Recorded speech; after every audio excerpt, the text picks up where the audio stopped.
Hey everyone, welcome back to theclinicaltrialsguru.com. Again, it's theclinicaltrialsguru.com. I'm joined once again by Darshan Kulkarni from Kulkarni Law Firm. You can see it behind him. It's a beautiful banner, Darshan.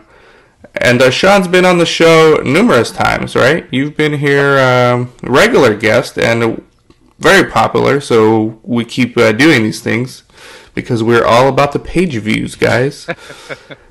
But we have a very interesting topic to discuss, and it's related to several questions I've been getting, and it's also related to some different things that Darshan and I were talking off camera, and we thought it was very interesting, so we wanted to share it with you guys.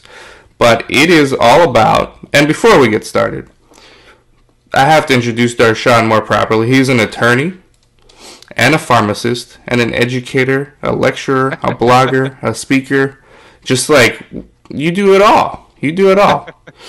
And we may be discussing some illegal things. And you should not take this blog post or this video or this podcast now, since we're on Stitcher. So hello to everyone on Stitcher, as legal advice. Okay, this is not medical advice. Or medical advice. God, yeah, shame on you if you do, because that would be ridiculous. Yeah, no medical advice, no legal advice, nothing like that. But we will be discussing many things that we hope will interest you. So with that being said, welcome, Darshan. Thank you. And let's talk about what clinical trials will look like in the future. Okay, I've been getting questions. We know there's a lot of studies right now, and there's no reasoning behind that. It just seems like there's just tons of work. Looks like everyone was holding out until this year. But people are interested to know what clinical trials are going to look like in the future as technology adapts, as our economy adapts, as politics are constantly changing. The Affordable Care Act, which people are very interested about, some are very concerned about. So what are clinical trials going to look like in the future? And Darshan, there's numerous things we can discuss here, but the first thing we're going to talk about is something, a little known topic called comparative effectiveness. Is that correct? Yes, that is correct. So comparative effectiveness is a concept that existed primarily outside the U.S. There were a lot of studies being done where in Europe, where you actually have a government payer, they wanted to see if one drug is actually better than another drug or another class of drugs. So they would do head-to-head studies more and more often. The U.S. didn't get into that because of political reasons and because it would be very difficult for the U.S. government, basically politically, to be able to do head-to-head studies to say this drug is a better value than the other. Mm-hmm. However, under the American Recovery and Reinvestment Act, also known as ARA, of 2009, which is basically right around the time the bubble burst and right around the time the government was trying to help with recovery, they came out with this whole pot of money of about $1.1 billion. And what they said was, we want more studies being done to start comparing drugs and drug classes, and we will help with the cost of this research. So people got together, and then the Affordable Care Act came in basically the year after, and that helped with this concept. So in the pretty near future, what you're going to start seeing is the effects of this giant pot of money. You're going to start seeing studies more into orphan disease states, which you probably already are seeing some of right now.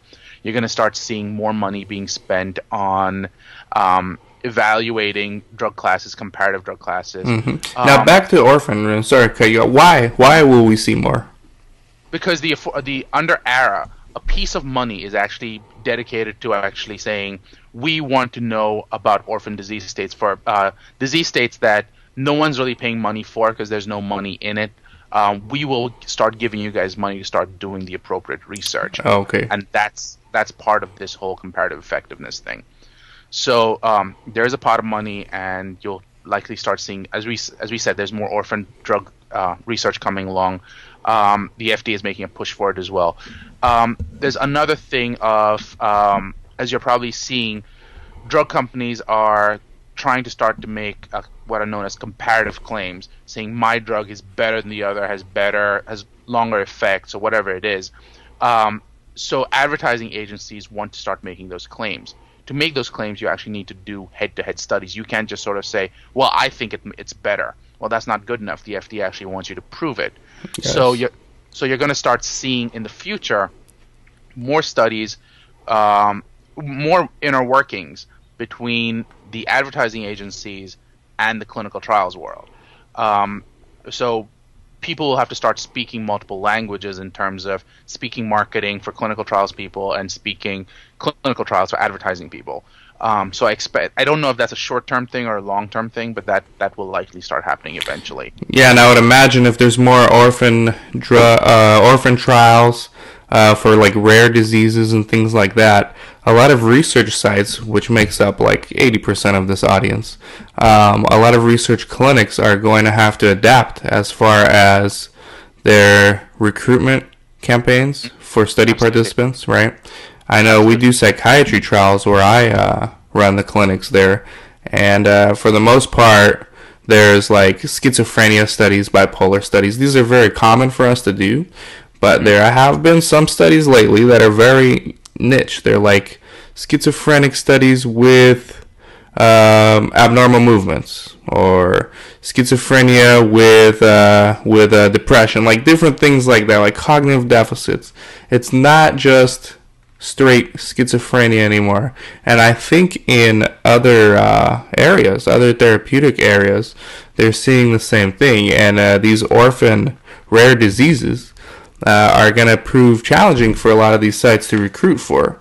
So what do you think? Can you comment a little bit about how research sites are going to have to adapt their business models? You were just talking about that, just your closing comments on your last point. Right, yeah. So my point would be sites are going to have to do more innovative recruiting measures. They're going to start looking at registries. They'll probably have to start looking at start communicating via clinicaltrials.gov. There'll be probably some kind of, in the future, some kind of coordination effort. You'll have to start reaching out to communities that have patients that may belong to these societies. And then actually it leads into a comment you and I were discussing right after, which is social media will start playing a bigger and bigger role, because that's how a lot of these orphan disease state communities are actually online. Yes. And it will start making more and more sense when you're looking for fewer and fewer people to go online and say, I'm looking for this type of patient population. How do I reach it? And social media channels will be one way of actually achieving that. Mm-hmm. Yeah, I'm glad you brought that up, because we'll segue into the virtual clinical trials. I've been interviewing the Pfizer's Chief of Innovation, Craig Lipset. So I'll include the links here for those of you who missed it. But they did a virtual trial, which is basically there was no research clinics involved. They recruited study participants for an overactive bladder online. So they used a lot of Google AdWords. They had a website where you can go fill out surveys and actually get enrolled. And then once they were randomized, they were mailed the drug to their house. And if they would have to go get a blood draw, they would go to a local clinic. They had deals with clinics in different regions. And the study failed miserably as far as the recruitment was concerned. I mean, people just didn't... They would click on the ads, so they would get charged money from Google, but they wouldn't actually enroll at rates that they wanted to see, or at rates that they needed. In other words, they didn't have a closer. And a lot of times when you have research clinics involved, you'll get the leads, which is the study participant, calling or emailing the clinic, but now you have the clinic who has every incentive to get this person enrolled, and their interests are aligned with the sponsor. And the sponsor, they were lacking this because they didn't really have that closer. You know, like when the study participant comes to your clinic and is interested in a study, if a doctor is confident about the study and talks to them well and they qualify, more often than not, that person's going to join the study. Right. And when you remove that, because you're using an online method for recruitment, you're kind of losing that figure, that credibility. Right. I mean, at that point, it's just you and a website. and it's 50-50 at best at that point. All right, so these are things that they're going to have to figure out. But Quintiles actually has their online platform where they have medical records, and they're de-identified. So they actually know their names and what... no, they are identified. They're not de-identified. So they have their names, what drugs they're taking. They have like hundreds of thousands of these people. So how do you think that's going to play in the future for these kind of trials? Well, it's going to start becoming more and more interesting, which is one of the big questions that Quintiles has probably answered, and I guarantee they've answered it, is do they have to worry about HIPAA, and to what extent do they have to worry about HIPAA? The question is, why was that information given? Was it given to them for the purposes of treatment in some way? As a research site, maybe, maybe not. On the other hand, as you know, HIPAA doesn't cover everyone. Anyone who has... It's not like if you have confidential information, confidential health information, you're automatically covered by HIPAA. That's not necessarily true. In certain situations, you may have confidential medical information, but it wasn't given to you for the purposes of treatment or anything like that. So typically, HIPAA really covers more healthcare institutions. Does Quintiles qualify as a healthcare institution? Maybe, maybe not. So as you start going into this world of HIPAA and high tech really is more of the security version, the more of the online controls associated with the version of HIPAA.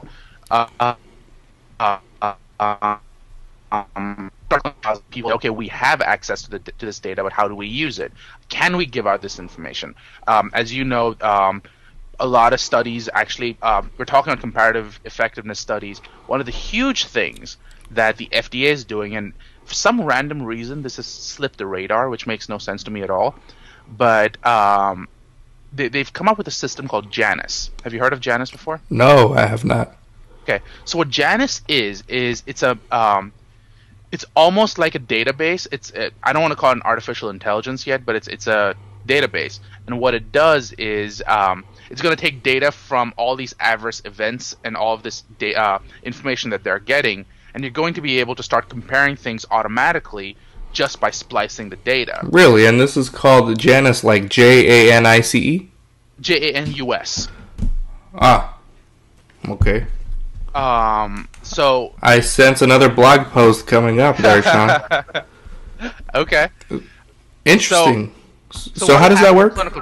Well, it's just the FDA probably has more information on drugs than any other organization in the United States, but for the most part, that information couldn't be used because it's in paper form. It's in formats that it can't be used. Sometimes the formats are incompatible. So a large portion of that $1.1 billion that we talked about is going to actually standardize that information. So that the FDA can start saying, okay, I want to compare ACE inhibitors to something else, to beta blockers. Mm-hmm. And I want to do a comparative study on them. Right now, they theoretically have the information, but they haven't used it. And the reason they haven't used it is because it just wasn't in the right formats.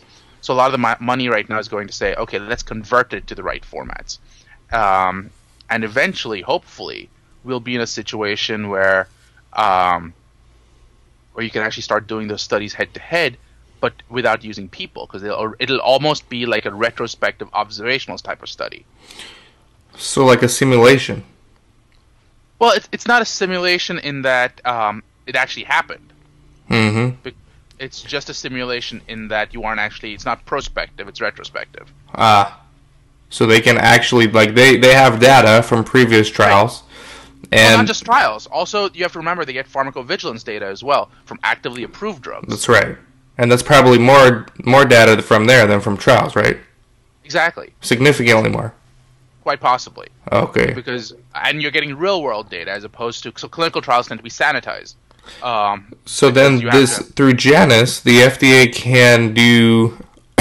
like run a program or something where they can see, well, at this rate, if these many more people take this drug, we're going to see this many adverse events. Is that what they're getting at? Well, they could start looking at that. They could also start looking at efficacy. They could start looking at, a lot of things. again, I don't know what the capabilities of Janus are. I don't know if the FDA does yet know what the capabilities of Janus are. But yeah, I mean, again, it depends on what information they put in. It's again, what information you put in is the information you can pull out. It's just manipulation of that information. But it's very Minority Report-ish, right?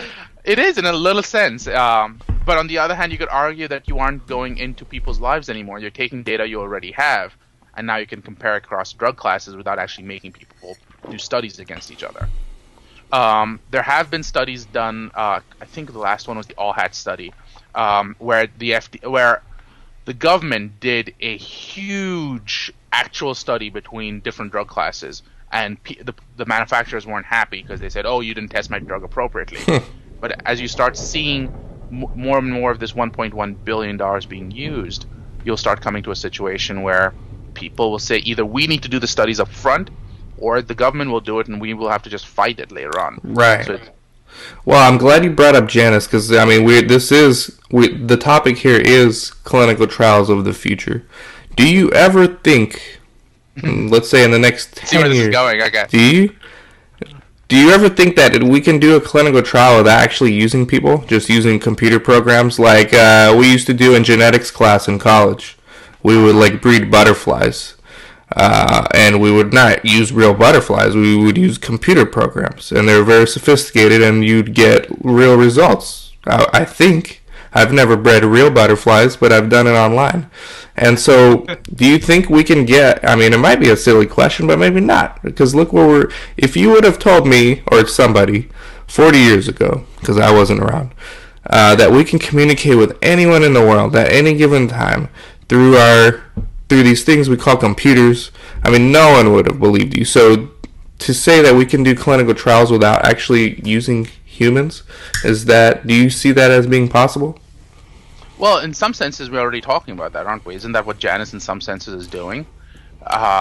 So, in one sense, yes. In another sense, what you're really asking is, can you replicate complex biological systems using simple things like computers? For that, I tend to like this whole concept of futurism. I don't know if that's outside the scope of this conversation. No. But forgetting this guy's name. He was just hired by Google as the Google Future. He talks about convergence and things like that. Yeah. I'm forgetting his name. I am too, but I know what he's talking about. We are eventually going to be one with machines. Right. I mean, shoot, I'm forgetting his name, but again, I can look it up. I'm sure you can put it on your website. Yeah. What he talks about is he predicted, I believe, the year in which a computer will beat a human being in chess. He predicted the year in which a computer will beat human beings in more complex functions. He predicted the year when computer assistants will be available, things like Siri right now. And according to his theory, he claims that by 2020, a single computer will be as smart as, I believe, a mouse. And by 2030, a single computer will be as smart as a human being. And by 2050, a single computer will be as smart as all human beings. Yeah, and at that point, we are screwed. Well, I think about that as well. But if you look at transhumanism, there's a whole thing out there that talks about what is the future of humanity. But the point here is how would that affect clinical trials? And in the context of clinical trials, as computers get smarter, they'll start seeing things that we as human beings are missing because they're just connecting data. Can you imagine the potential of Janus as it starts connecting data? We might be getting piecemeal reports, but Janus can actually start correlating and coordinating and running statistical analyses in the background and spitting out data that we as regular human beings hadn't even thought of doing. So in the future, you might be able to run simulations as these simulations get more and more complicated, and as you can put more and more data into the systems, we'll be able to know what type of medical device is likely to succeed, what type of product is likely to succeed.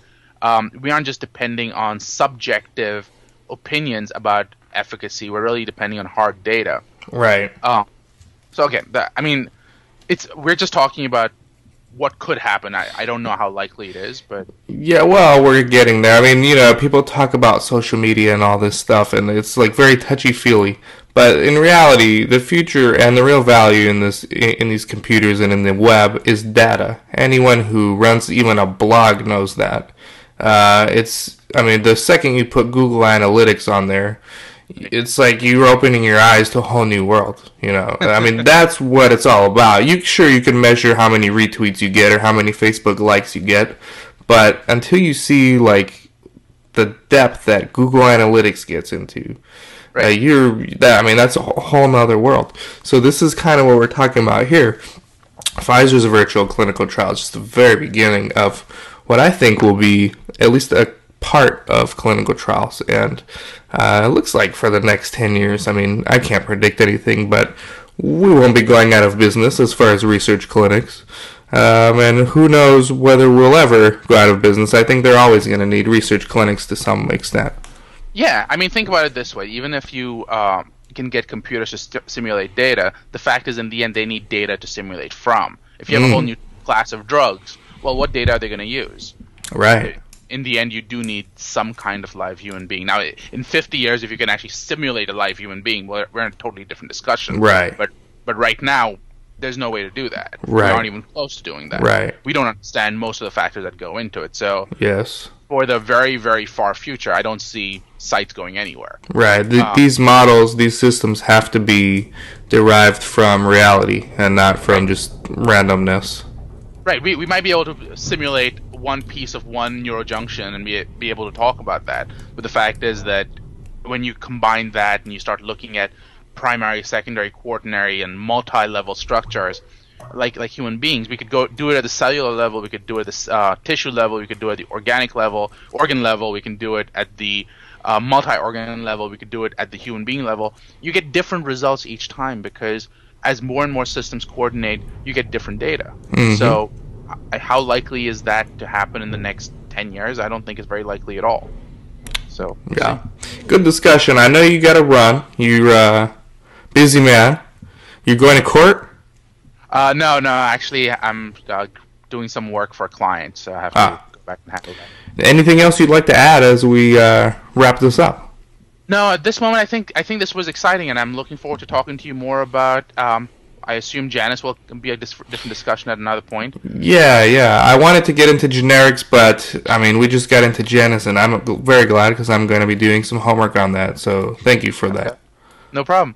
We could also just, I mean, since you're taking this, we could talk a little bit more about generics. In that, as we all know, between 2010 and 2015 is what's known as the patent cliff. Yes. So what that meant was a whole bunch of brand name drugs started losing their patents. And we should recognize that there's a difference between patents and exclusivity. I think we'd spoken about that, Dan. Do you remember? Sure. Yeah, but what, like in a nutshell, just summarize it. So patents are typically given out from the time of discovery of the concept and the actual reduction to practice, and it's given out and it expires a certain amount of time. However, with the whole clinical trials process, most of the lifetime of the patent expires. So the FDA, for various reasons, gives what's called exclusivity, and exclusivity is the ability, independent of the patent, to market the drug for a fixed amount of time without competition, which is why even if the patent, for example, let's say a patent, for the most part, patents are valid for 20 years. Let's say you've used up 17 years of the patent and it's about to expire, and the drug is just about to enter the market. So you've got 3 years left on your patent. It's a brand new drug. You've spent billions on this drug. It would be very upsetting to realize that now you can't make your money back. Which is why the FDA says if it's a brand new drug, we'll give you up to 5 years of exclusivity. So you get not just your 3 years of patent life, but an additional 2, which is the exclusivity period. They run parallel to the patent life. Mm-hmm. The advantage of doing something like this is drug companies have time to make up their money. However, when we talk about this patent cliff, there may be some exclusivities attached to it, but for the most part, between 2010 and 2015, you've got billions of dollars of drugs going off patent. So what's going to happen because of this is you're going to start seeing more and more clinical. You're going to see a lot of what are known as generic feeding fasting studies. I don't know if your site actually gets into those at all. No. Yeah, a lot of them actually are done in Eastern European countries, in India, in China. A lot of the generic makers actually do those, and so they tend to keep them closer to where they are. But you'll see a lot of those happening. They tend to be much smaller. They tend to be much tighter. They tend to be much faster. Because you're really looking at 12 to 20 patients, and it's just what happens when you aren't looking at a real safety profile, a real efficacy profile, because you argue that information has already been accumulated from the studies that the brand name drug already did. Previous studies, yeah. Sounds like Janus can do a better job. Maybe, but in this case, you'll be looking at a different formulation, aren't you? So what information is Janus going to use to say that you'll get better or worse? That's right, because it's like related to that Wellbutrin scandal we were talking about, right? Exactly. Yes. Yep, so that's going to be your other thing. You're going to start seeing a lot of studies. I think the FDA is going to say, well, I'm not going to trust your data anymore. I want you to start doing studies on each individual strength. I'm not going to believe you that your data from one strength carries over to the other strength, because as they noticed in Wellbutrin, that didn't necessarily happen. So you're going to see a lot of those. You're going to see, I think, in the near future, you're probably going to start seeing a situation where a lot of what are called 505(b)(2) drugs start coming out. MAP Pharmaceuticals is an example of that. The idea being you reformulate the drug for better adherence, better compliance, different route, different indication. But if you've got billions of dollars of drugs out there, it makes very little sense for a brand name company to say, "Oh well, I've lost the drug. I'm going to let it go." What they'll try to do is they'll go through a process known as evergreening, and evergreening is basically new indication, new formulation, new something else, and go to the FDA and say, "We are doing those trials. We're doing lots. Yes, we're doing a lot." See, there you go. So they're going to go to the FDA and say, we already have the safety data for the most part. Here's additional efficacy data for this specific indication. We want you to give us approval for this. For that, you get 3 years of exclusivity instead of the 5 that we talked about. Yeah. So, but that's still billions of dollars potentially in revenue. Exactly. Yes. I mean, MAP Pharmaceuticals, if I remember correctly, they sold or licensed it out for $500 million. So there's a ton of money out there. It's just what product are you going to go after and why? But yeah, those are additional types of studies we could discuss in the future, if you will. Yeah, well, we're definitely seeing a lot of work. Although I hear from some people in very niche areas of research, like sleep, for instance, sleep studies, they're not getting much work right now. I guess it really depends where you are, but for the most part, I think we would all agree that we are seeing tons of work this year so far. Now, again, you have to also think about sleep studies. How many innovative drugs are out there in terms of sleep? I mean, you go past the Ambiens of the world and stuff. That was a few years ago. A lot of the evergreening, their time hasn't come up. There are a few new brand ones that have come out, but a lot of their studies have been completed. So sleep tends to get ignored a little bit, but who knows what the future holds. There may be more stuff coming up for branded sleep products, but I don't think generics are going to be in the near future for them. Well, if you're running a clinic, never put all your eggs in one basket. Exactly. Darshan, this was fantastic. I will let you go, but I want to give a shout out to my clinical trial guru producers, one of them being yourself. So thank you, Darshan Kulkarni, Sarah Siegler, Resolve Research Solutions, Accurate Clinical Trials, Erdhart Clinical Trials, PTNR, Patrick Stone. We have Biopharm Systems, Mozio, Zymewire, South Coast Clinical Trials, and Breakthrough Clinical Trials. Thank you, guys. Check out my Introduction to Clinical Research DVD, and check out Darshan's blog. Where is it? It's conformlaw.com. That's right. Very good. Thank you, Darshan. And this is Dan and Darshan once again from theclinicaltrialsguru.com. Take care.